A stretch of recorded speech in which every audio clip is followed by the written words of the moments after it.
අපි අපේ බිස්නස් එකට මේ සර්ච් ඇඩ්ස් පාවිච්චි කරන්න ඕන. සෝෂල් මීඩියා ඇඩ්ස් වගේ නෙමෙයි. අපි Google ඇඩ්ස් වලදී කරන්නේ සේල්ස් පස්සේ ෆලෝ කරන එක විතරක්ම නෙමෙයි. මේ ඇඩ්ස් වල තියෙන වැදගත්ම දේ තමයි කීවර්ඩ්ස්. අපි මේකෙදි පේ කරන්න ඕනේ කවුරු හරි කෙනෙක් අපේ ඇඩ්වර්ටයිස්මන්ට් එක ක්ලික් කරොත් විතරයි.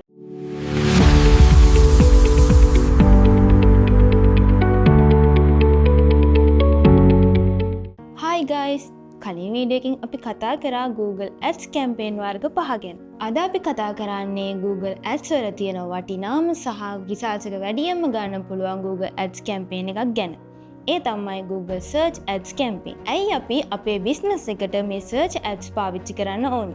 සරලවම කිව්වොත් කවුරු හරි කෙනෙක් Google එකට ඇවිත් මොනවා හරි search කරන්නේ එයාට ඒ පිළිබඳව ලොකු අත්‍යවශ්‍යතාවයක් තියෙන නිසා. අන්න ඒ වෙලාවට එයා search කරන දෙයට හරියන්න අපේ බිස්නස් එක උඩට එනවා නම් ඒක sale එකක් බවට පත් වෙන්න තියෙන ඉඩකඩ ගොඩක් වැඩි. social media ads වගේ නෙමෙයි. අපි Google Ads වලදී කරන්නේ sales පස්සේ follow කරන එක විතරක්ම නෙමෙයි. එයාලට අපේ services ඕන වෙලාවට අපේ සර්විසස් එයාලට සජෙස්ට් කරන එක තමයි මේ Google Ads වලින් වෙන්නේ. මේ ads වල තියෙන වැදගත්ම දේ තමයි keywords. ඒ කියන්නේ ඔයාගේ බිස්නස් එකට අදාළ keywords අපි මේ Google advertisement එකට යොදා ගත්තාම කාට හරි කෙනෙක්ට ඒව search කරද්දී ඔයාගේ Google Ads එක එයාට සජෙස්ට් කරලා දෙන්න පුළුවන්. තවත් වැදගත් කාරණයක් තමයි අපි මේකෙදි pay කරන්න ඕනේ කවුරු හරි කෙනෙක් අපේ advertisement එක click කරොත් විතරයි. අන්න ඒකට තමයි කියන්නේ cost per click කියලා. ඉතින් ඔයාගේ budget එක අපතේ යන්නේ නැතුව ඇත්තටම ඉන්ට්‍රස්ට් එකක් තියෙන කස්ටමර්ස්ලා විතරක් ඔයාගේ වෙබ්සයිට් එකට ගෙන්න ගන්න පුළුවන්. ඉතින් ඔයාටත් ඕනි නම් ඔයාගේ බිස්නස් එකට